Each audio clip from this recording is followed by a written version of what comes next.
دیروز من در دهه غرغره جماعت دیهاتی کارز بودم. چند انشاءات دیگر بنیاد کردم، من از یک تاش دیدن کردم.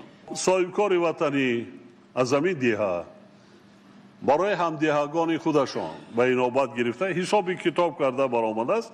در یک مهلت کوتاه در مدت 1 سال کارخانه تأسیس داده است. از اشیای خام محلی رشته پخته‌ای که در ناحیه دنغره استحصال می شود. کارخانه ریسندگی و دوزندگی محصولات تیار تأسیس داده است. تکنولوژی از چین وارد کرده است. رشته را خودش در همان کارخانه متا می کند. هم لباسی تحپوش، هم پیپاک و دیگر جراب‌های همه سنی سالها را برآورده. 74 جای کار دائمی، 1200 سامانی معاش. بانوان مادران تاجیک در نزد خانه خودشان، محل زیست خودشان صاحب زندگی خوب. قریب 50% بانوان جوانان را برده در چین آموزاندند و متخصصین چینی در آنجا آموزش کرده ایستادند. در دیه، در شهر نه، در یک دیه درده است. بسیاری همان بهانه میکنیم چیکار کنیم، نمیشود.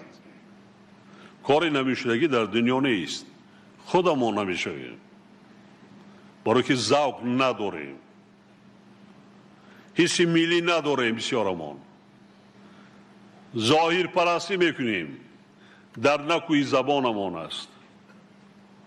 قلبمان تماما چیزی دیگر است.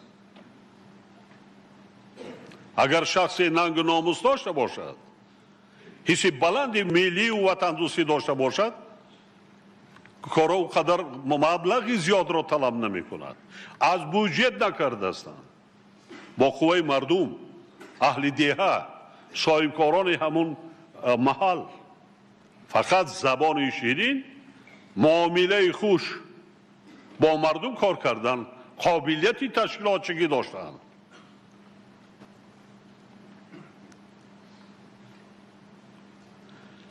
بعضا روبروی شهر نایای ما را در خانهشان کلنام و سلامی درست نمیتید.